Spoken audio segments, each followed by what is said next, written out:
This process that is happening in Russia now, I call it the Great Russian Downgrade.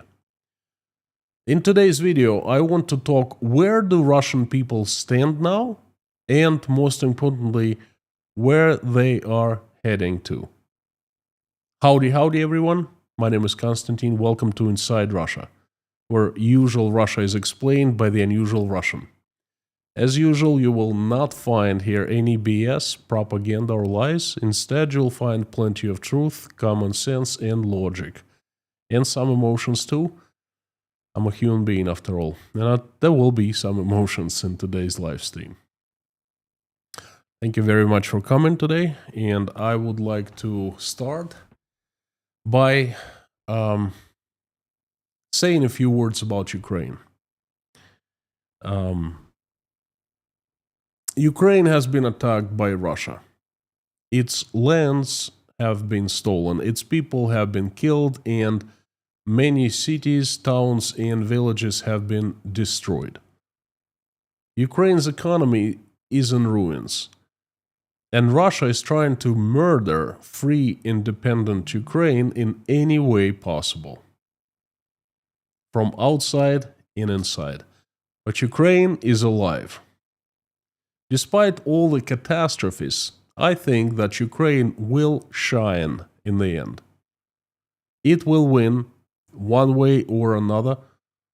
It will keep its independence and sovereignty. It will be supported by the entire world, and eventually it will rebuild itself. Ukrainians have united behind their country, and the new Ukrainian national idea is born. That's liberty. At least that's how I see it. And it's born in the hearts of the Ukrainian people. The Ukrainians have changed within, at least a lot of them, and they will make Ukraine shine at the end. Now, Russia is a different story. It has chosen the wrong path.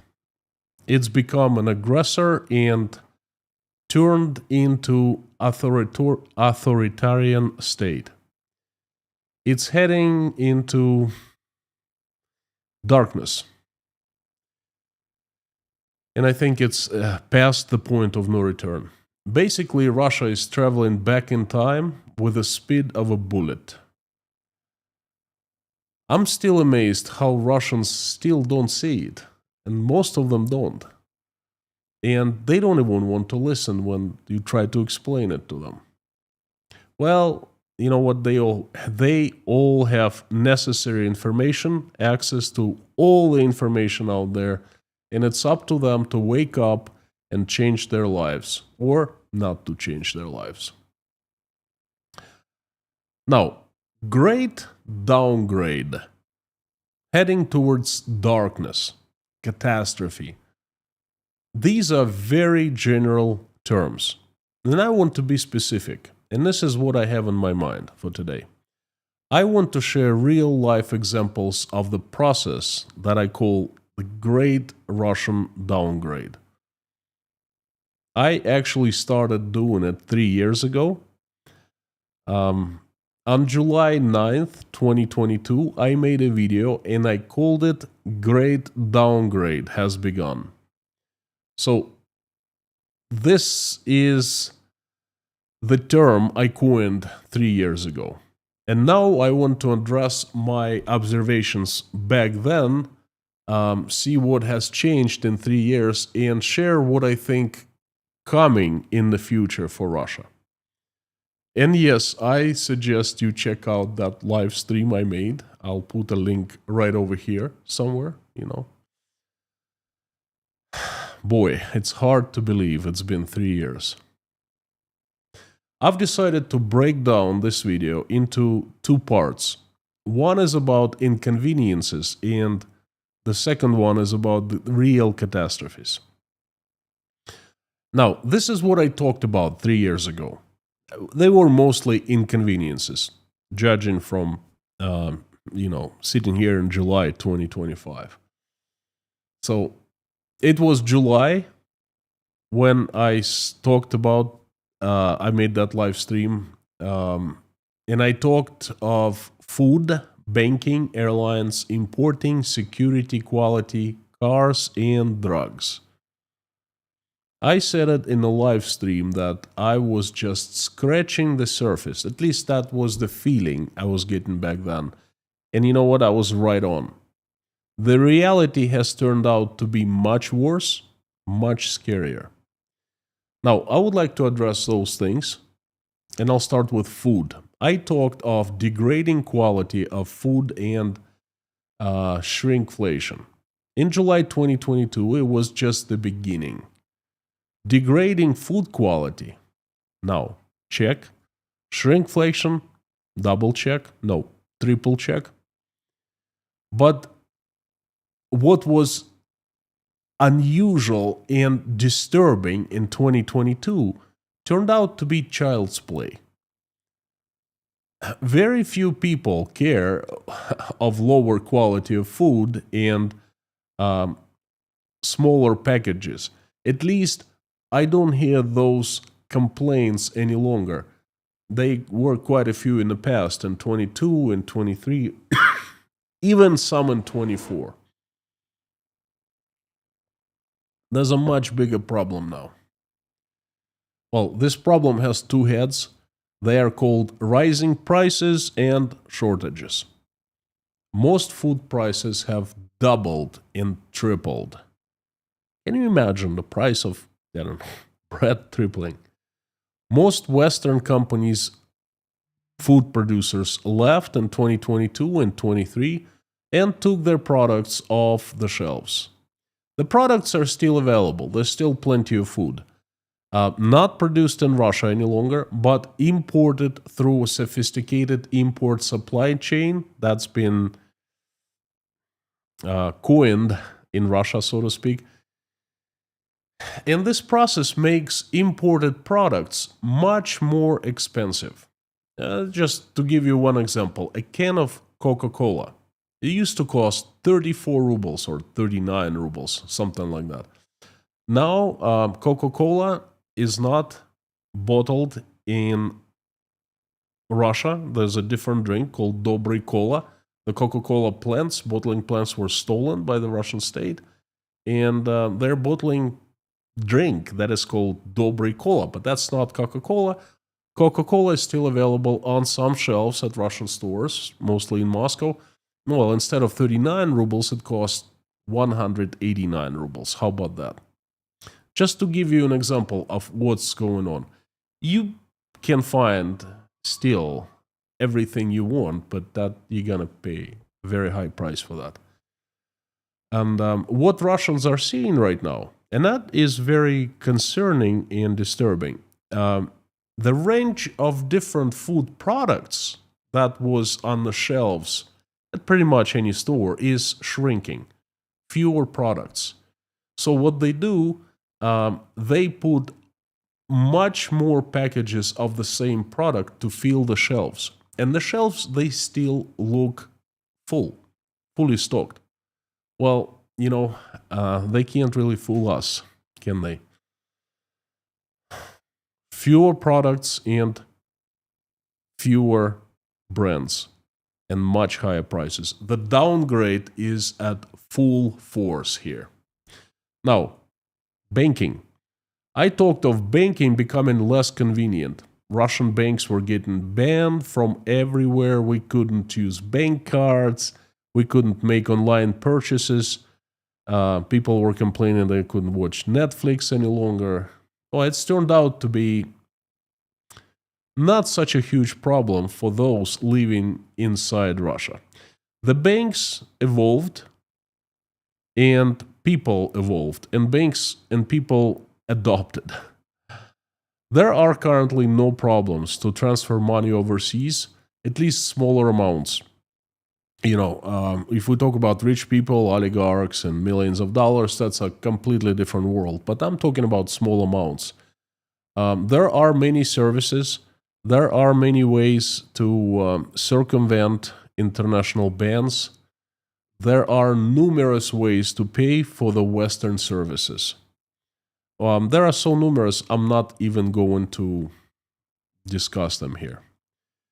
Banking has turned out to be one of the lesser problems. Airlines. Back in 2022, the convenience seemed to be an issue. All of a sudden, there were no direct flights to most countries. Well, there certainly are still great inconveniences in those cities with closed airports. And they're closed all over southern and central Russia because, well, Ukraine is right next door. And then this basically combat happens every single day. Air combat, drones fly back and forth. So Rostov, Krasnodar, Kursk, Voronezh, all their airports are closed. They have been closed since February 2024. Although some, Russians are created equal, but some Russians are more equal than others. And some people manage to fly to restricted airspace, to closed airports. I made a video about a mistress of one of the generals who was publicly bragging about being able to fly on a special military plane to Rostov just to meet her, friend, general friend. I'm going to put a link right over here. Check it out. It's a very interesting video. So anyway, the airports are closed. That's very inconvenient. Now, for example, if you want to, if you live in Rostov-on-Don and if you want to fly anywhere, you have to travel either 8 hours by car to the nearest airport or 16 hours by train to Moscow. But you know what? In general, it has turned out to be one of the lesser problems. Russians have managed. They are flying differently now. They're flying through hubs. They are using the hubs, big international hubs, such as Istanbul, Tashkent, Astana. Some use Yerevan, Armenia, depending where you fly to. Belarus, Minsk. And it takes much longer to fly. You get tired much more. And it costs an arm and a leg to fly now. It is so much more expensive. The prices for airfare literally doubled. And it's not the end of the world. They have managed to adopt. Instead, there are two huge problems right now in Russian aviation industry. Number one, and that concerns everyone, and it's a very serious problem. Safety of foreign-made planes, Boeings and Airbuses. And the second is Ukrainian drones seeding havoc into Russian airports. Safety of foreign-made planes, that is the concern number one. Those Boeings and Airbuses need to be maintained properly. There are no engineers, there are no contacts of Russian airlines with manufacturers of the plane. There are no spare parts, certified spare parts. Guess what they do? Well, Russians are still managing, but they're getting the spare parts through third parties. They don't have certified engineers any longer. They try to reinvent the bicycle. They try to cannibalize planes to use spare parts to use in the planes that still flying. Safety of flying in Russia has dropped tremendously, and I expect planes to start falling. It's going to be terrible disasters, but it's inevitable. Now, the next thing is importing goods from overseas. There were a lot of problems, well, it seemed to be, in 2022, because all of a sudden the companies all over the world outside Russia, the Western companies left Russia and stopped manufacturing, and they refused to sell Russians their products from overseas. Okay, Russia has been placed under a lot of sanctions, and some companies started doing it voluntarily. So Russians have managed. Well, it has been a big downgrade, but what Russians did, they introduced they managed to circumvent the bans on direct importing. So they implemented so-called gray importing scheme. Instead of contacting a company manufacturer, for example, Canon in Japan, and saying, "Hey, please, let's import your photo cameras directly to Russia." Instead of that, they set up a company in Armenia, another one in Uzbekistan, another Kyrgyzstan, and they buy those cameras from Japan. From Armenian company would buy it, and then they would be shipped to Armenia. Then Uzbek company would buy it from Armenian company. Then the cameras would be shipped to Uzbekistan, then Kyrgyzstan, and they would, at the end, make it to Russia. And of course, there would be one person or a few people, same people behind all those companies. That is great importing, Russian style. What this is taking, it takes much longer times to import, and it costs so much more. But in general, everything else is available in Russia. You can buy pretty much the same things that you could buy before the start of the war. That's a bigger problem, though. And it is not as many products are demanded as they were in 2022. For one simple reason, people simply have so much less money, so much less of disposable income. The next thing I talked about is security. IT professionals leaving Russia, they were leaving in the summer of 2022 in numbers, and online services and generally Russian, high-tech industry becoming less secure. Little did I know that in just 2 months, a terrible thing was going to happen. The exodus, well, I guess it was a good thing for those who left, and the terrible thing for Russia and society and the economy. When the mobilization was announced in September 2022, the most majority of Russian men were fleeing were the IT specialists, programmers, testers. Literally every third person was somehow connected with the IT industry. Well, it is the easiest for them. It was the easiest for them to leave because, they had their laptops with them and they could work from anywhere, basically. Hundreds of thousands of IT professionals left, and there still are quite a few in Tashkent here. I would say a few dozens at Tashkent Breakfast Club. 3 years later, we all live in Tashkent, and a great deal of us are connected to the IT. So that is definitely a huge blow, and it's a huge downgrade for Russian companies. And they have managed. By first, they started paying them lots of money, increased salaries, trying to attract more IT specialists into their companies. Now they run out of money. At the end of 2024, they started laying them off. And now the state security services, the secret police, the federal police, the military industrial complex is vacuuming IT specialists, because what they're doing, they're creating the digital iron curtain, and you need a lot of people to create and maintain. And by digital iron curtain, I mean all these digital services that will take you and control you, and you won't have any space outside this digital world in Russia. And how they're doing it, I'll tell you a little bit later towards the end of the live stream. Now, lesser quality of products in general.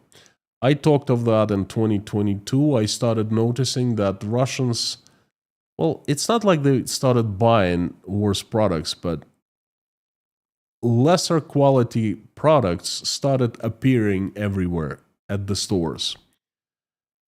And I understood back then, and it's still, this case still stands. Importers and manufacturers, producers started cutting corners. They started having costs of their products going up. Therefore, they started trying to save money on something. And usually that something is when you make clothes, you use cheaper fabric. You know, it's still the same t-shirt, but the fabric is a little cheaper, and things like that. It's still definitely the case. It's gotten much worse. Huge downgrade for Russian people. Things in general, and food products and even services are not as great. And by the way, digital services started working worse because IT people problem. Now, I talked about cars. I said that they doubled in price, and I was forecasting the Chinese cars would flood Russia. That's exactly what happened. The Western companies have left. The good cars have left. The manufacturers forfeited their plants. Renault sold 3.5 billion euro plant. Renault had invested 3.5 billion euros in the previous decade. So it sold the plant for €1 to Moscow government. And other companies sold it on pennies on the dollar, for pennies on the dollar, or simply were that the plants were just stolen. You can still buy a good car, Mercedes, BMW, Hyundai, whatever. But it costs at least double, sometimes triple, depending on the model. Because they're using gray imports. First, they, buy BMW in Germany and ship it to Armenia. From Armenia to Uzbekistan, from Uzbekistan to Russia. Imagine that. It takes much longer and it's much more expensive. So the Western cars in Russia are not maintained anymore. There are no official services, there are no official spare parts, and there are no official updates of software. And Porsche is the first company who is turning its cars into bricks because it's shutting off all the electronics in the cars that are in Russia. The future, well, the Chinese, of course, flooded. They took the opportunity. They started selling their cars made in China, and they tripled the prices of what the cars cost in China. Now they were used to sell them for like 3 times as much in Russia. And then the Chinese cars, a lot of them at least, they turned out to be disposable. They run for 3 years, and then after 3 years they break down, and the Chinese don't have spare parts and they don't fix them.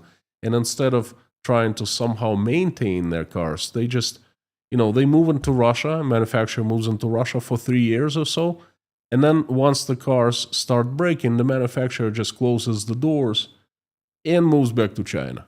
It's perfect scheme, okay? This is what's happening in Russia right now. You will see so fewer normal cars. You will see so many more Chinese cars. Well, but that's not a problem. The biggest problem is that Russians don't buy cars any longer. Because they have become so expensive that Russian people cannot afford them. They cannot take out loans at this outrageous interest rate is 20% now.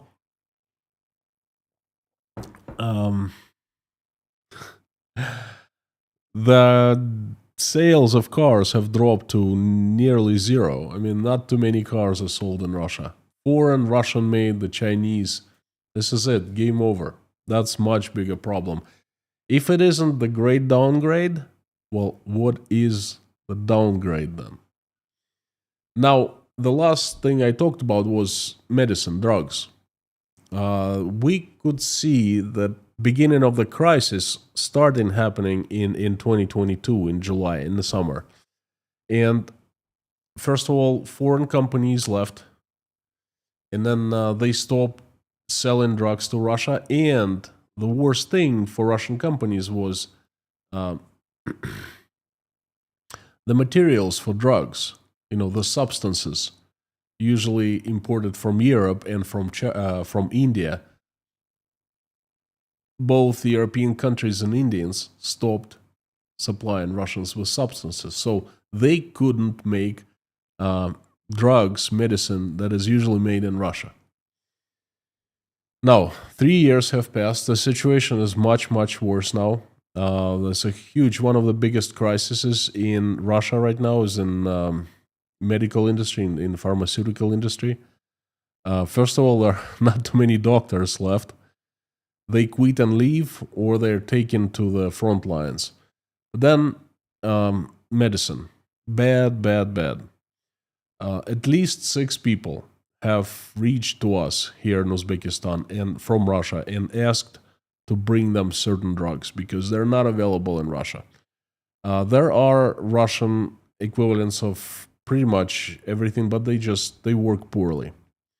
So we have shipped 6 packages to 6 different people, and they mostly Western-made chemotherapy drugs, that's sophisticated drugs. And of course, if someone comes to visit from Russia, when they go back, they pick up their bags with different drugs, It's bad. It's gotten worse, and it's a huge downgrade in the lives of Russian people. But you know what? These things I've said are mere inconveniences. Before I tell you about the catastrophes, and this is what the real great downgrade, I would like to take this moment and thank you, everyone who is a part of Inside Russia community. Thank you for watching, liking, commenting, for interacting. Thank you for your messages, prayers, and sending you love. Thank you for the coffees that you bought me at buymeacoffee.com, for Patreon, PayPal. I give you a promise that despite being demonetized by Google and not earning anything from this channel, I continue my stand against Russian government, against unfairness, against the war, and continue telling you the truth. You have my word on that. Thank you very much from the bottom of my heart. Now, we just scratched the surface, talking about those inconveniences. And I understand when I was watching the live stream I made in July of 2022, I understood myself perfectly clear. I understood myself circa 2022. 3 years ago, the catastrophes that I'll be talking of now, they didn't exist. Some were not even on the horizon. They do exist now, and this is real great downgrade of Russia and its people. And I'll start with indoctrination and brainwashing. Russian state did not have a plan in 2022, but later it has created the plan. And this plan is brilliant and evil at the same time. This plan is to turn both adults and children into puppets of the state, into believers of the state, into the supporters of Vladimir Putin. And I gotta tell you, they have succeeded. Those brilliant minds but evil hearts inside Russian government have succeeded. They've done a pretty good job. They start indoctrinating children at kindergarten now.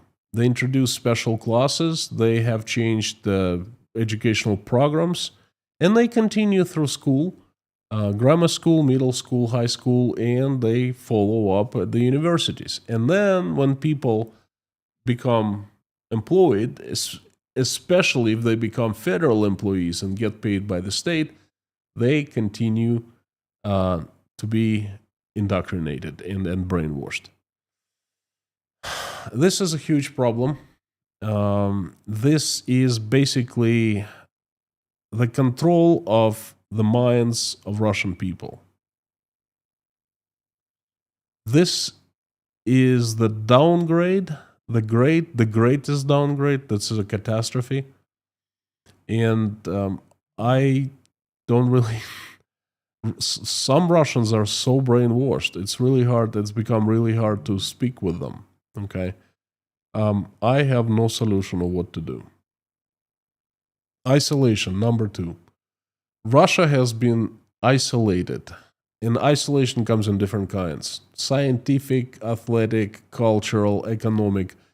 Even traveling, simple traveling, has become difficult because some countries have isolated Russia from outside Russia. They do not let Russians to enter. And then this isolation is leading to downgrade in every single area of life.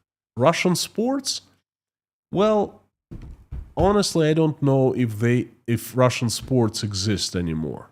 Russian athletes, they a lot have left and changed citizenships. Of course, they're called traitors, no good people, and betrayed their country and so forth. I personally don't think so. Those who are still in Russia, they are trying hard to make it to the Olympics, but they will be competing under the white flag, not under Russian flag.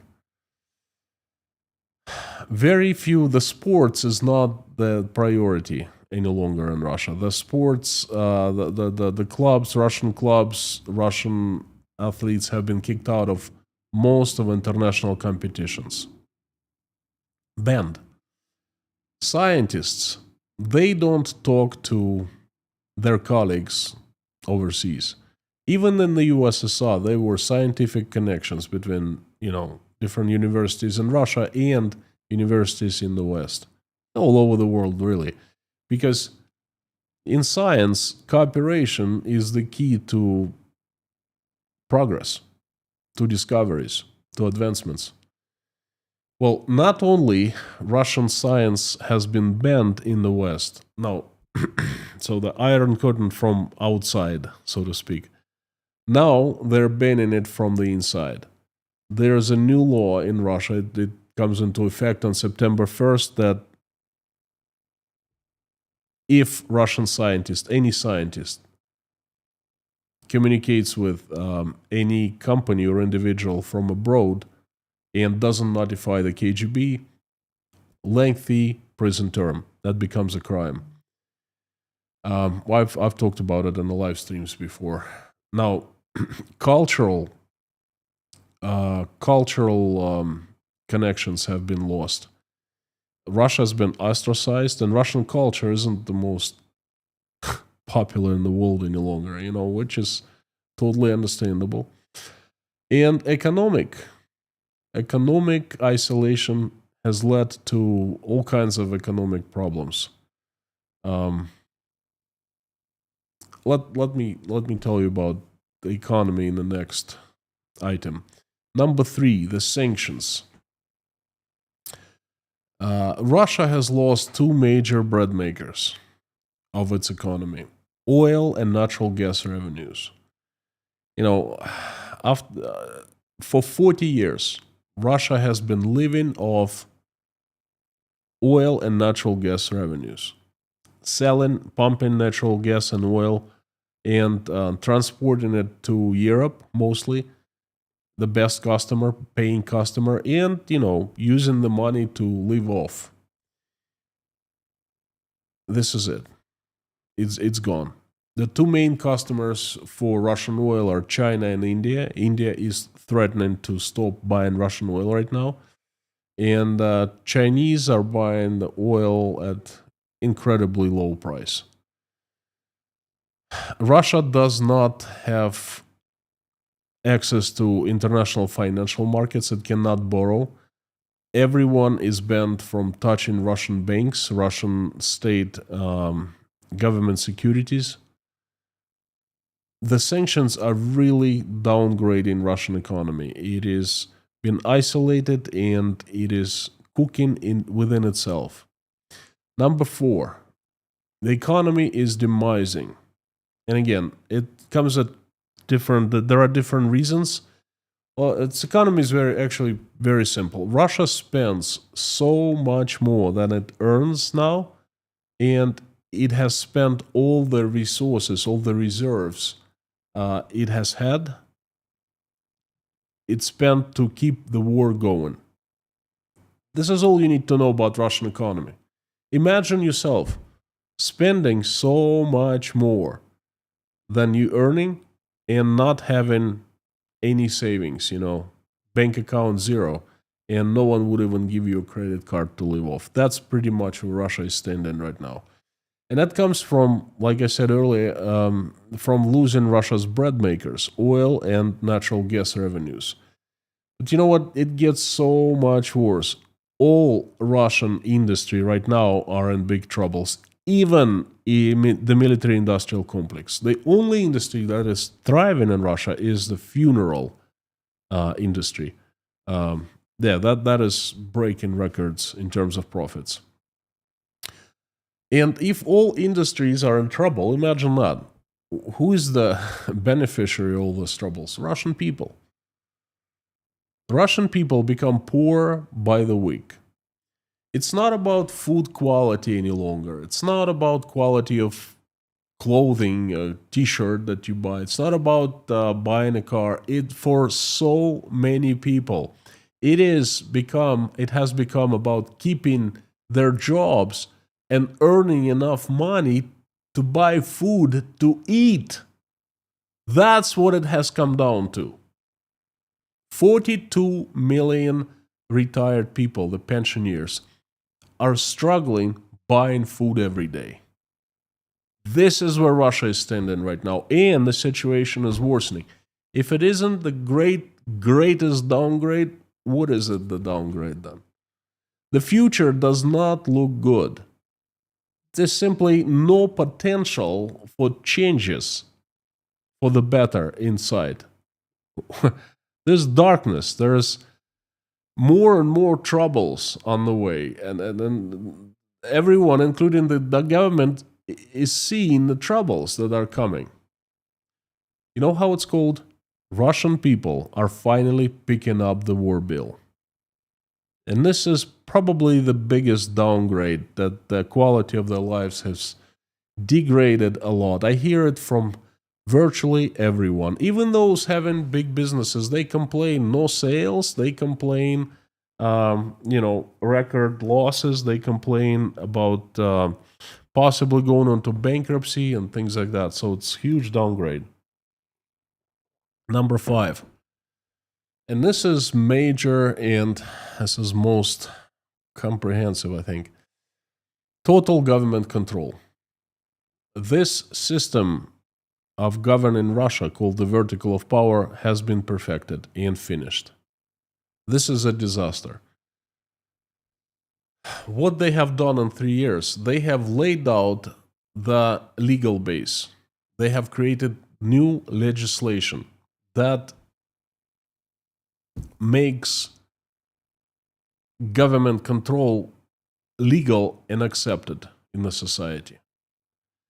They have dozens and dozens new laws that influence people's lives directly.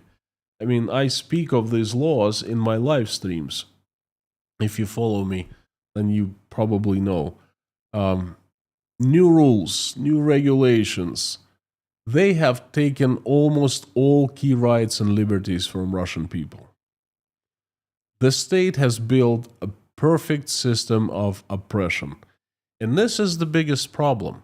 It's become like a mafia state. The bosses are at the very top, and they have very good, very strong system of supporting them, protecting them, securing their power, securing their assets, and they're just using regular people.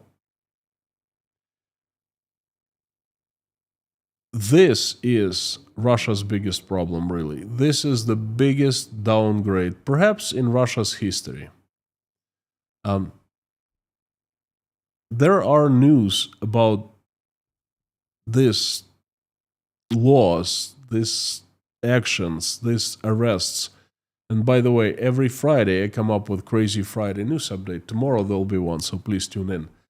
I'm going to place a constant part called the arrests, because every single week now, perhaps, well, almost every single day, there are more and more arrests of business people, oligarchs, former politicians, former officials, not politicians, but officials, and so forth. Let me remind you, if you want to stay informed of what's currently happening in Russia, consider turning to Patreon account of Inside Russia, because every day I select 9 news that I find important and make them available to patrons of Inside Russia at patreon.com. 9 news every day, 6 days a week, 54 news every week. You will find information that is important, that matters, and that cannot be found in anywhere else in the mainstream media. So please consider becoming Patreon to stay informed. I'm going to place the link down below after the end of this live stream. So basically, let me sum up what's going on. What I'm telling you today is just, how would I put it? It's not just downgrade, like I was talking 3 years ago. It is the great downgrade, and probably the biggest downgrade Russia has seen in its history. I cannot compare the magnitude of what's happening in Russia. It's even bigger than the Bolshevik Revolution back in 2017. And you know what? I see the old country, the USSR, more and more in the future of Russia. And even worse, the USSR, not just old USSR, but it's combined with North Korea, because they have much better tools of control now, much more efficient. Oh boy, they control not even your words, but your thoughts. Do you know how most people lived in the USSR? Miserably. Not all, of course. The communists lived fairly well. The ruling class lived excellent. But most regular folks, just like you and me, they lived miserably. The main concern was food. I remember that. That's my first-hand experience. I remember my parents, grandma, grandpa, food. We spent most our money. My dad worked, my mom worked. They were highly educated professionals, accountant, train driver, train engine operator. He was in charge of a dozen of train agents. What they earned combined was barely enough to cover food every month. And that's just not us. It was everyone around us lived like that. Clothing, furniture, car. Oh, come on. Vacations every summer to the seaside and to leave the country? Give me a break. That did not happen in the USSR. We actually didn't even think about that. Food. And if you have enough food to buy good new clothing, not good clothing, but new, because, I used to wear jeans until they actually had holes in them. I used to wear overcoats, winter coats, until I grew up out of them for 2-3 years in a row, Life was miserable, and Russian living standards in Russia are fast going there. The Russians are getting awfully close to that old country, to the living standards, and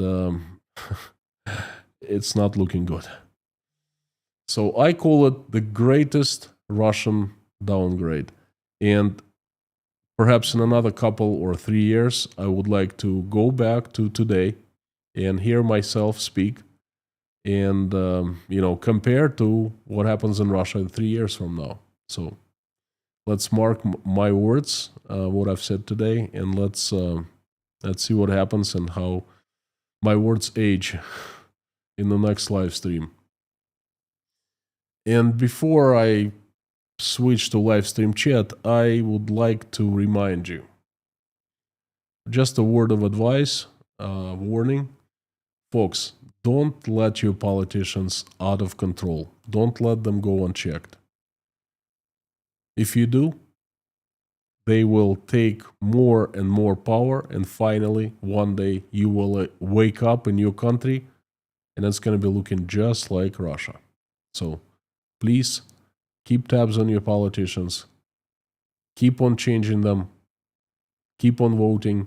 Keep on being active in your society, in your community.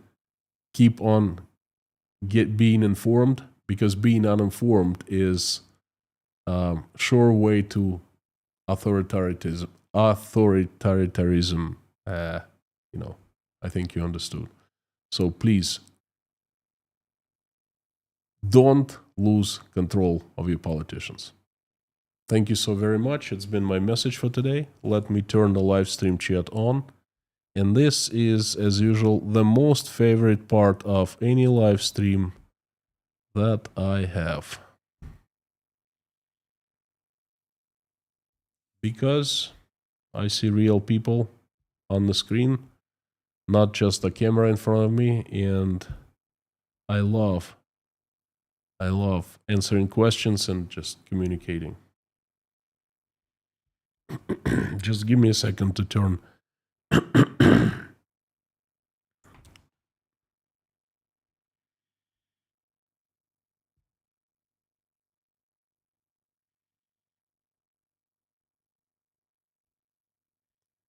Okay, the live stream seems to be on.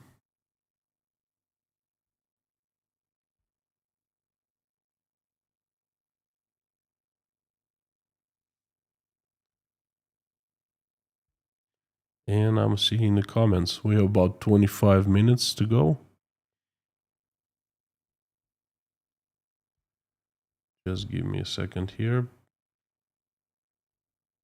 While I am opening the live stream chat for myself and fine tuning to the way I like it, I would like to remind you that Inside Russia is the best community on internet due to the members of this community, you. And this community has been maintained and created the best by the mods. They keep this live stream chat every day clean, pleasant, and respectful. They are Lorna, Mami K, Amir, Harry, Bob S. Thank you, friends, for coming. Thank you for being the best mods ever. And thank you, the usual suspects, the pillars of Inside Russia, and simply the members of Inside Russia community. Thank you so much for coming. As usual, please, no discussion of US politics, no insults of any kind. Just be nice, be friendly, be respectful to others. And you'll be all right. And the last thing, as usual, also, if you want me to see your comment or message easier, please put it all in all caps or put Inside Russia after that sign, just like Leitmotiv did, and Baker Stock and Stefan Duling. So that way, your message, this appears in a large highlighted orange box, and I see your message or comment or question much easier. So thank you so much. And if I missed your question, keep on posting, because it's not because I ignore you. It's usually because it's always because there are so many questions and I miss some of them. So thank you, friends. I will jump right to the questions.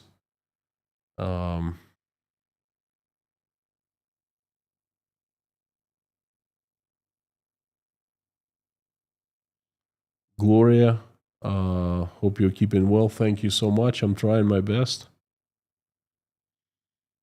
Nina from Norway, howdy. Kirnivo from Tashkent, howdy, howdy. Pinda the Peanut. Kev Sullivan from Omaha. I'm sorry. Omaha is in Russian. Lorna, Bob S.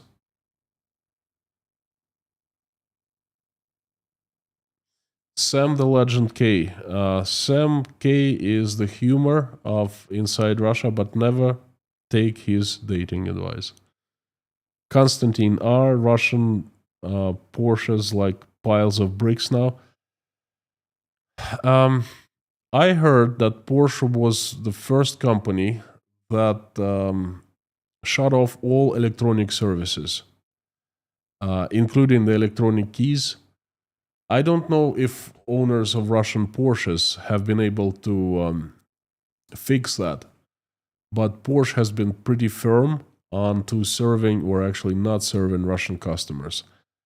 I don't know whether they're bricks or not. Probably not. Probably they were hacked. But you know what? Imagine hacking a Porsche and then trying to have it running. And I wouldn't want to drive anything like that.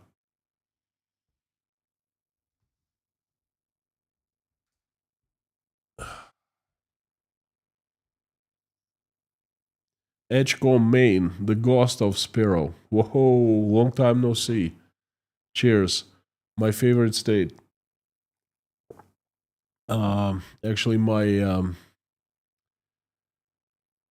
there's that's my second home, Maine. I spent there 9 years. Well, you know that. Andreas Benz, there was a Beatles song called Back in the USSR. Well, guess what? Back in 2022, I did a live stream. I sang that song, Back into the USSR. I don't believe that was Beatles, but I did sing it. It's still there. It's online. I don't know. Can anyone find it and post a link here? I'll try to find real quick. Back into the USSR. It was pretty miserable singing, but you know what? Back to the USSR.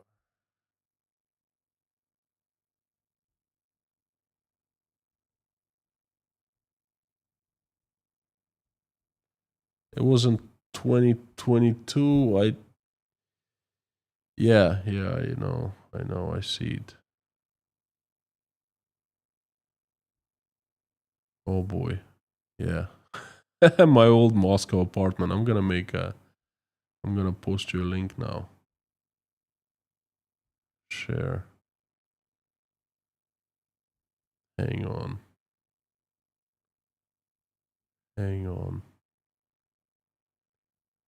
Back into the USSR.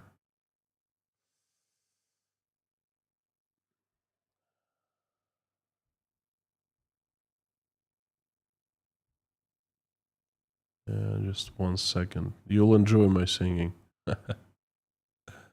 There you go. All right.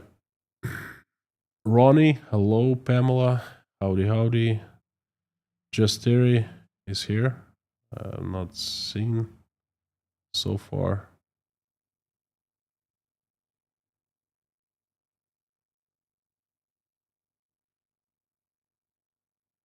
Talking of BRICS, how's Russia plans going to regarding BRICS? Not good.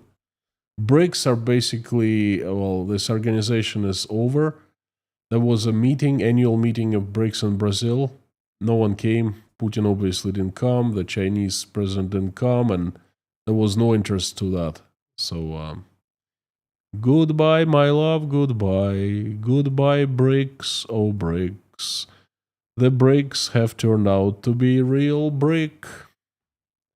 Can't see anyone wanting to take financial risk on Russia. That would be absolutely insane to take financial risk on Russia. That'd be if you take your money and invest it somewhere.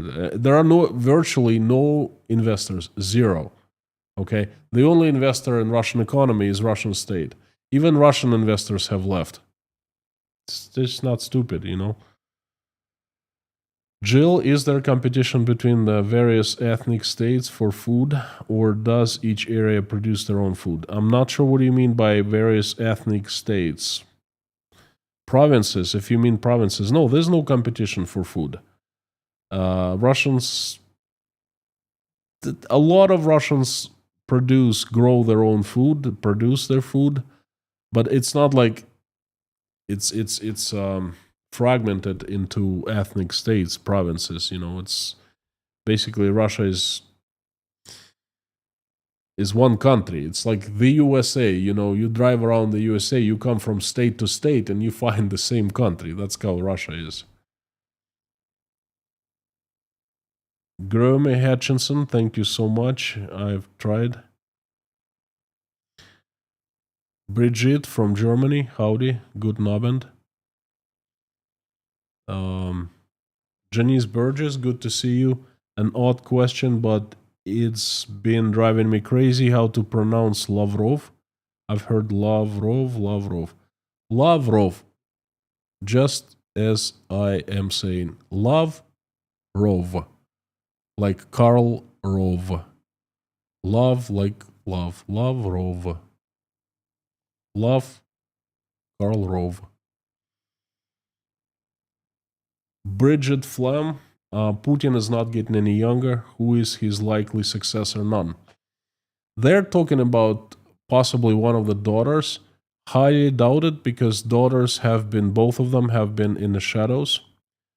Putin has eliminated all the successors who even could get close to becoming his successor, because a successor is a possible threat.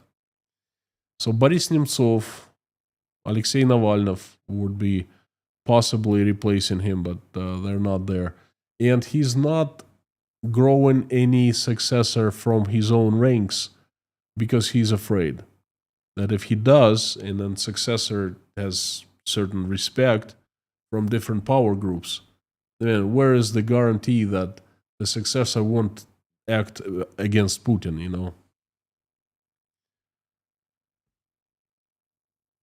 Good evening, friend, and God bless. Benjamin Wandernud, thank you so much. God bless you. Is the National Wealth Fund in yuan? Gloria, there is no national fund any longer. It's gone. There's some gold left. Gold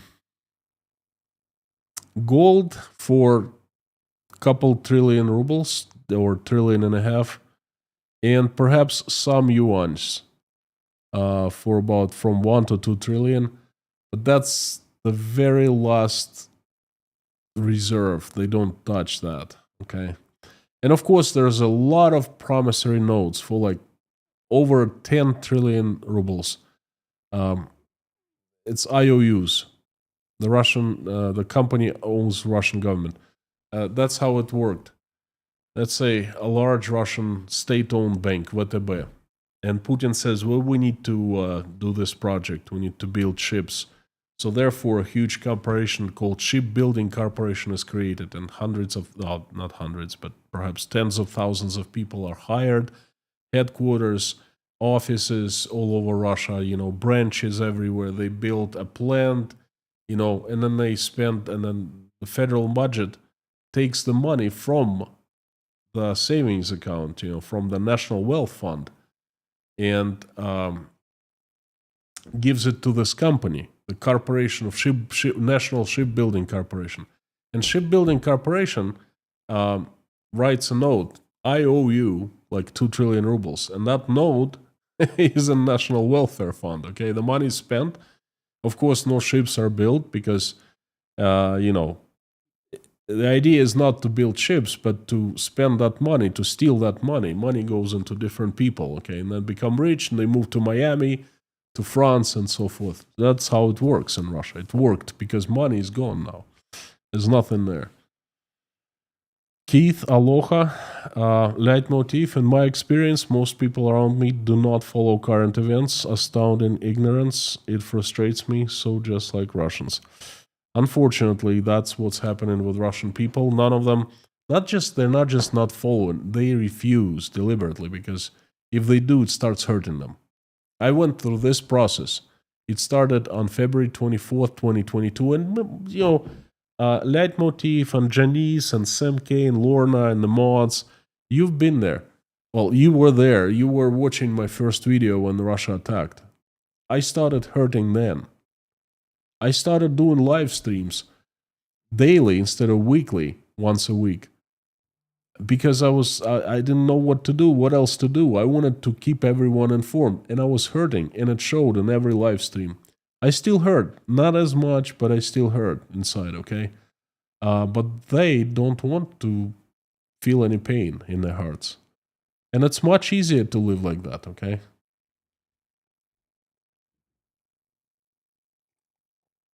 Marie Elliott, you're looking good, Constantine. Keep up the good work. Thank you so much. Thank you. Thank you.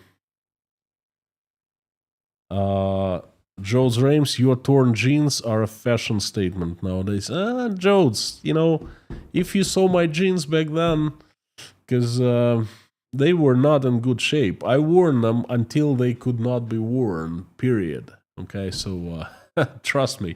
And everyone around me wore clothing like that. That's for years. In my family, people wore the same thing. Clothing was considered not important. You wear what you have. You know, colors matching. I only learned the concept that some colors do not match from my first wife, Bonnie, when I moved to the USA. She taught me. I didn't know. I thought she was joking at first. Okay? It's a very personal thing. I'm sharing it with you. Okay? So I hope you appreciate it. I didn't know because none in my family color matching. What? If you have a piece of clothing and it doesn't matter what color it is, you put it on, you're lucky. What color matching? Kev Solomon, do middle class people in Russia purchase fishing boats? Big sandy campers. That's funny. Classic sports cars as hobbies like American middle class. Kev, I think that you know the answer to this question.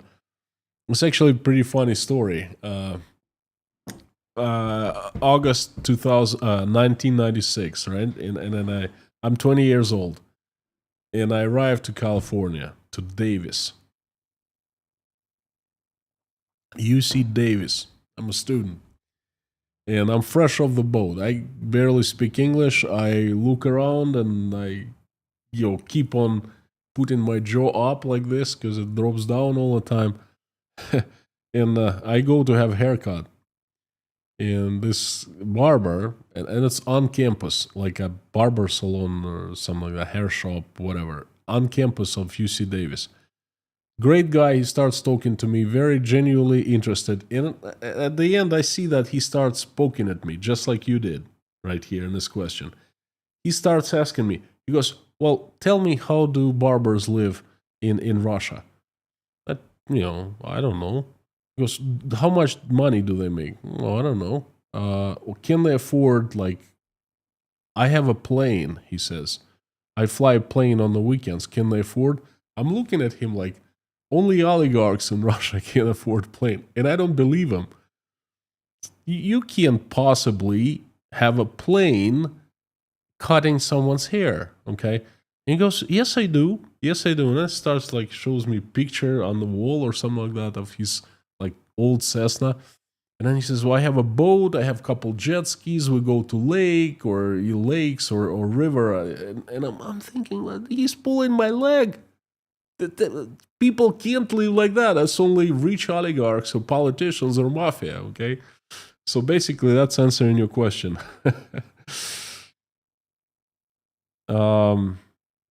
Mikhail Lindros, Konstantin, do you know Elvira Berry?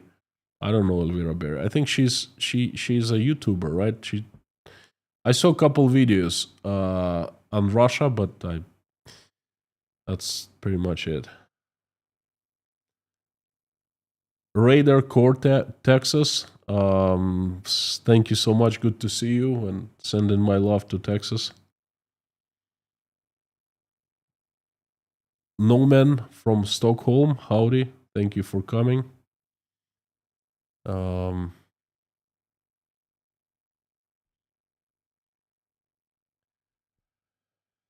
Untouchable.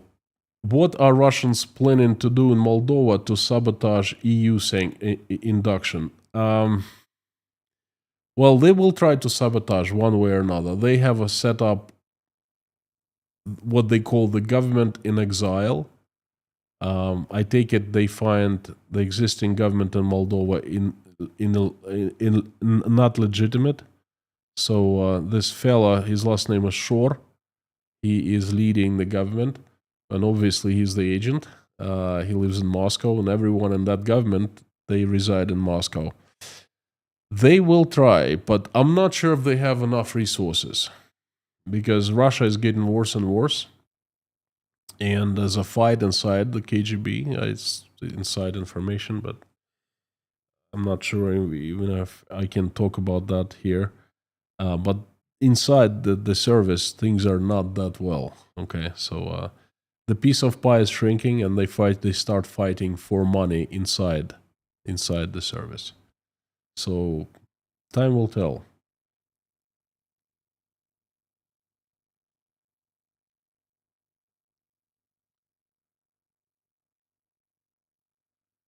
Brigitte, give Natasha a kiss. Will do. Thank you so much.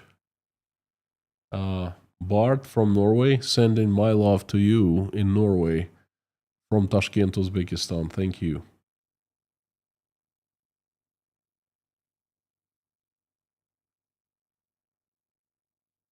White bellied sea, thank you so much.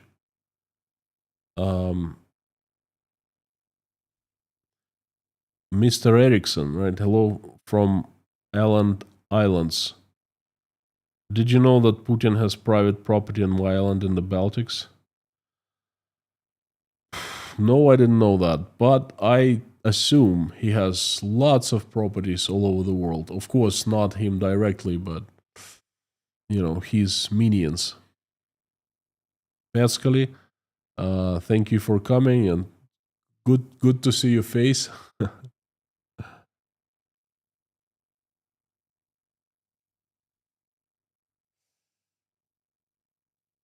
Italy is in the house.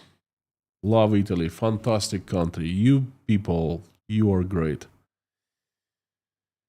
I'm a big fan of, well, not fan, but I'm an amateur historian. I like to study ancient Rome era. Roy Cousins, howdy friend. London. Elvira how's it right? Elvira or Elvira is a Russian author now based in the US. She can't publish in Russia anymore. No wonder. She lives in the unfriendly state, in the enemy state, of course. Folks, I'm going to give you heads up. And I'm going to be talking about it a lot. September 1st, the digital Iron Curtain descends onto Russia. They have come up, created so many laws, taken more freedoms away from Russians, putting digital bracelets on their hands. Okay, most of the laws, they come into effect September 1st. That's going to be a huge live stream, and of course I'll be talking before that. And by the way, tune in for Daily Snippet. I'm going to record one right after I'm done with this live stream. It's going to be very interesting today.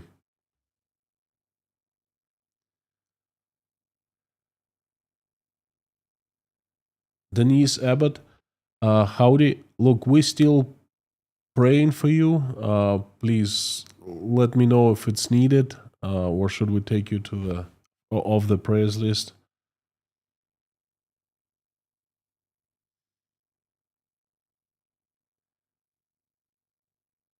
Mikael, yes, she's a YouTuber. You're talking about Elvira, right? Well, if you know her, say hello from me. Good luck to her. Is having VPN a crime in Russia? Not yet, but it's September 1st. You wait. Aistis, sending love from Lithuania. I'm sending my love back, and I was in Lithuania. I visited once in 1988. Loved it.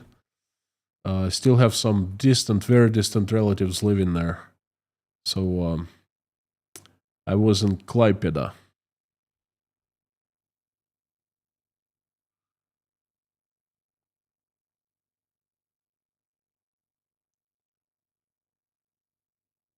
Bob, thank you so much for posting links for the support of Inside Russia. Thank you so much. Probably should. Okay, we'll talk about that. Thank you. Um,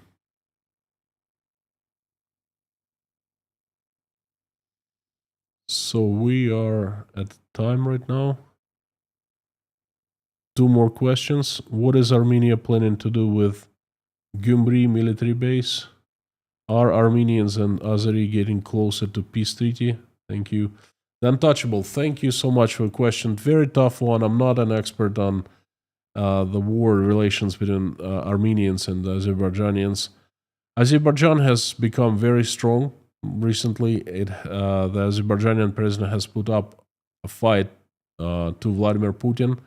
He's basically slapped Putin in the face a few times, and now he's towering above Russia, above Putin.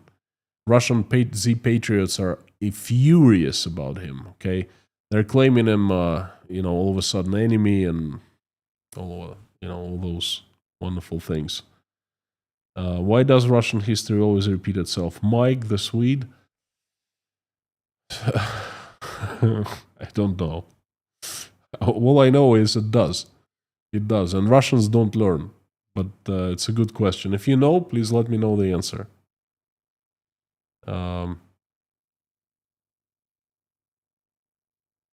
Terry Carter had better watch out. I might have distant relatives in Lithuania. Never know. Yeah, that's a small world. The Highwayman. Howdy, good to see you. Keep on praying for you too. How you doing? Please let us know. Faith, my wish is to treat you to lobster roll in Old Orchard Beach. I wish I was there.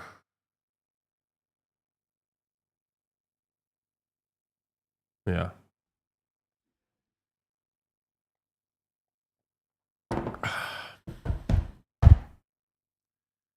Wish you were here. Actually, I wish I was there. Friends, thank you so much. I hope you enjoyed what I had to say today. You found it interesting, perhaps educational.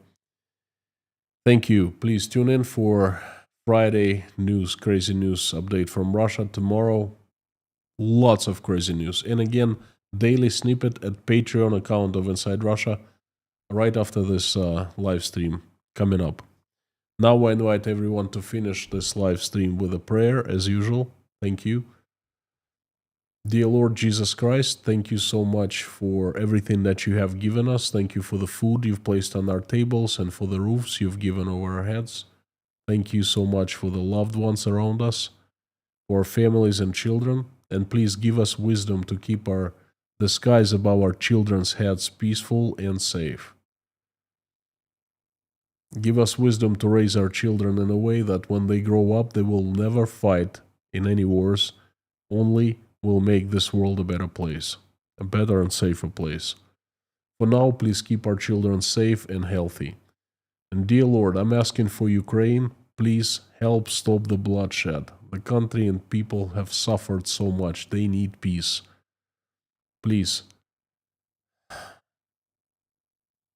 open the eyes of those who started the war and who has capability of making the decision to stop it. Send some love into their hearts so they remember that they're still human beings and stop the war. And please help every single Ukrainian who has been affected by this terrible tragedy. Answer their prayers and make their wishes come true.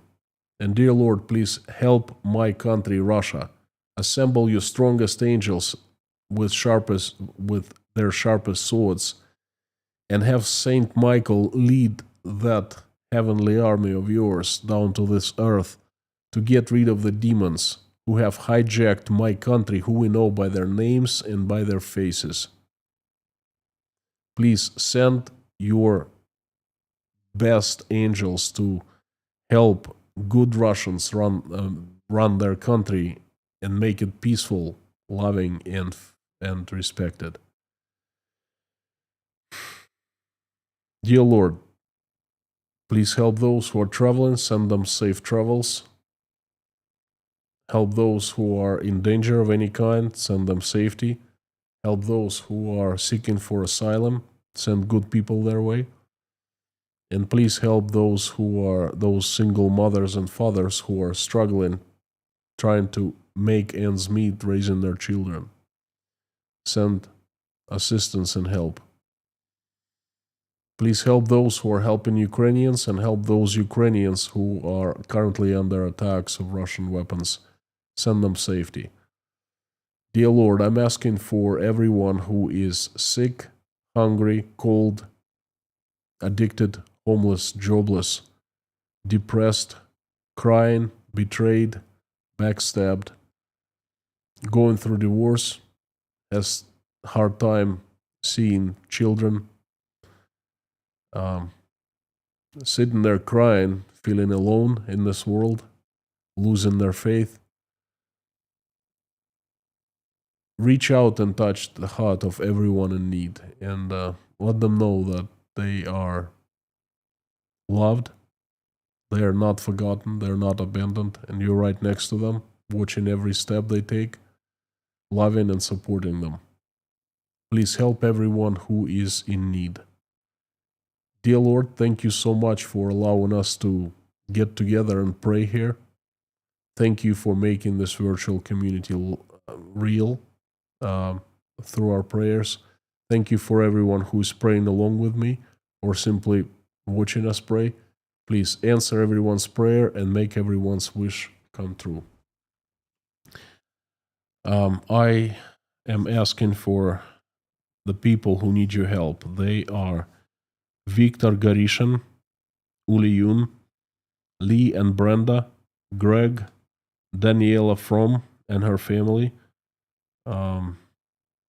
Janice, Rose Halbert Bronicky, Karsten, Teresa D., Ron Bazoid, Ann Larson and Hannah, Jeffrey S. and his family, Katharina, Mark, Tom W., J.R. McKim, Gabing with Gary, Lisa, Harry, Terry, John, Linda, Paula W., Dennis, Jason, Susie, Tim Mayers, Dory, Rhonda, John, Taylor, Wayne, Darla, George Ruberty, Pamela, Meta Spencer, David Porter, his family, and everyone who is in Chernovtsi, Ukraine right now, Life, Randolph, Grace, Dean Spooner and his church, Yelena, Natasha, Michael, Oля, Jake, Dasha and Sky, Svetlana, Sergey, Liz, Ron, Koshkin Dom, Sandra, Mike and Mike, Petra, Joseph, Jodes, Millie, Philip, Eileen, Highwayman, Pamela, Jeff Gibson, Denise Abbott, Renate, and Derek Martinez. Thank you very much, dear Lord Jesus Christ. Amen. Thank you, friends. Another day, another live stream. Thank goodness I didn't lose internet or electricity. Everything seems to be quiet at night these days. Problems daytime. They shut off electricity from 1 hour to 2 hours these days because it's extremely hot in Tashkent. I guess this electrical grid is overloaded, but I keep on trying. There will be a Friday crazy news update tomorrow. It's going to be packed with crazy news. Please tune in. Then there will be 2 live streams for patrons only. One is at noon Tashkent from Tashkent Breakfast Club meeting. Usually do that on Saturdays. And later there will be regular live stream for patrons, just a private personal live stream, the virtual pub we call it. So please consider becoming patrons and join both live streams. And before I sign off, as usual, I would like to ask you to say out loud, along with me, as loud as you can, the following. Carthago delenda est.